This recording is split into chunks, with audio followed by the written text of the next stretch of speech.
Ticket ಆಕಾಂಕ್ಷಿಗೆ ಪ್ರತಿ ಹೆಚ್ಚಾಗಿದೆ sir Congress ಪಕ್ಷದಲ್ಲಿ. ಮತ್ತೆ ದಾವಣಗೆರೆಯಲ್ಲಿ ಅಲ್ಪಸಂಖ್ಯಾತರ ಟಿಕೆಟ್ ಬೇಕೇ ಬೇಕು ಅಂತ ನೋಡಿ, ಈಗ ಅದೆಲ್ಲವೂ ಕೂಡ ಪಕ್ಷ ಇವತ್ತು ಸ್ವಾಭಾವಿಕವಾಗಿ ಎಲ್ಲರಿಗೂ ಕೂಡ ಹಕ್ಕಿದೆ.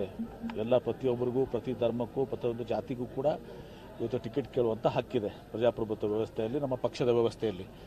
ಹೀಗಾಗಿ ಎಲ್ಲರೂ ಕೂಡ ಟಿಕೆಟ್ ಕೇಳಿದರೆ ಅಂತಿಮವಾಗಿ ಇವತ್ತು ಪಕ್ಷ ಹೈಕಮಾಂಡ್, ನಿನ್ನೆ ರಣದೀಪ್ ಸಿಂಗ್ ಸುರ್ಜೇವಾಲಾ ಅವರು ಬಂದು ಹೋಗಿದ್ದಾರೆ. ಅವರು ಪಕ್ಷದ ಹೈಕಮಾಂಡ್, ಸಿದ್ದರಾಮಯ್ಯನವರು ಮುಖ್ಯಮಂತ್ರಿಗಳು, KPCC ಅಧ್ಯಕ್ಷರು, ಉಪಮುಖ್ಯಮಂತ್ರಿಗಳಾದ DK ಶಿವಕುಮಾರ್ ಅವರು, ಪಕ್ಷದ ಹೈಕಮಾಂಡ್ ಇವತ್ತು ನಿರ್ಣಯ ಮಾಡ್ತದೆ. ಯಾರು ಅವ್ರನ್ನ ಅಭ್ಯರ್ಥಿ ಮಾಡ್ತಾರೆ ಎಲ್ಲರೂ ಕೂಡಿ ಇವತ್ತು ಚುನಾವಣೆ ಮಾಡಿ 2 ಚುನಾವಣೆಯನ್ನು ನಾವು ಗೆಲ್ತೀವಿ. ಇಂದು ವಿಜಯಪುರ ನಗರದಲ್ಲಿ ಐತಿಹಾಸಿಕ ಈದ್ಗಾ ಮೈದಾನದಲ್ಲಿ ನಾನು ಎಲ್ಲ ನನ್ನ ಇಸ್ಲಾಂ ಬಂಧುಗಳೇನಿದ್ದಾರೆ, ಮುಸ್ಲಿಮಾನ್ ಬಂಧುಗಳೇನಿದ್ದಾರೆ, ಅವ್ರ ಜೊತೆಗೂಡಿ ಇವತ್ತು ಪವಿತ್ರ ರಂಜಾನ್ ಹಬ್ಬದಲ್ಲಿ ನಾನು ಕೂಡ ಅವ್ರ ಜೊತೆಗೂಡಿ ಪ್ರಾರ್ಥನೆಯನ್ನು ಇವತ್ತು ಸಲ್ಲಿಸಿದ್ದೇನೆ.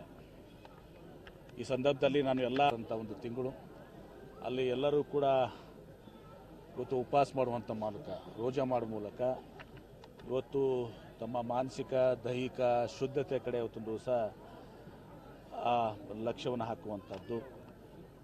ಇವತ್ತು ಈ ಸಂದರ್ಭದಲ್ಲಿ ವಿಶ್ವದಲ್ಲಿ ಶಾಂತಿ ನೆಲೆಸಬೇಕಾಗಿದೆ.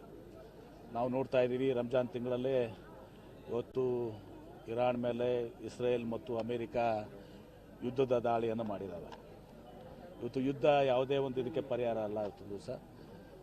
ಹೀಗಾಗಿ ಅಲ್ಲಿ ವಿಶ್ವದಲ್ಲಿ ಶಾಂತಿ ನೆಲೆಸಬೇಕು ಮತ್ತು ನಾವೆಲ್ಲ ಕೂಡ ಎಲ್ಲ ರಾಷ್ಟ್ರಗಳು ಪರಸ್ಪರ ಒಂದು ಹೊಂದಾಣಿಕೆ ಮೇಲೆ, ಪರಸ್ಪರ ಒಂದು ಪ್ರೀತಿ ವಿಶ್ವಾಸ ಮೇಲೆ ಇಡೀ ವಿಶ್ವ ಶಾಂತಿ ಕಡೆ ಇವತ್ತು ಸಹ ಮುನ್ನಡೆಯಬೇಕು. ಮತ್ತು ಭಾರತ ದೇಶದಲ್ಲಿ ಕೂಡ ನಾವೆಲ್ಲ ಹಿಂದೂಗಳು, ಮುಸಲ್ಮಾನರು, ಕ್ರೈಸ್ತರು, ಬೌದ್ಧರು, ಸಿಖ್ರು ನಾವೆಲ್ಲರೂ ಕೂಡ ಏನು ಒಂದು ಭಾರತ ದೇಶದ ಪರಂಪರೆ, ಸಂಸ್ಕೃತಿ, ಇತಿಹಾಸ ಇದೆ, ನಾವೆಲ್ಲರೂ ಕೂಡ ಒಂದು ಸಹೋದರತ್ವದಿಂದ ಇವತ್ತು ಸಹ ನಾವು ಬಾಳ್ತಾ ಇದ್ದೀವಿ. ಅದು ಮುಂದುವರಿಬೇಕು.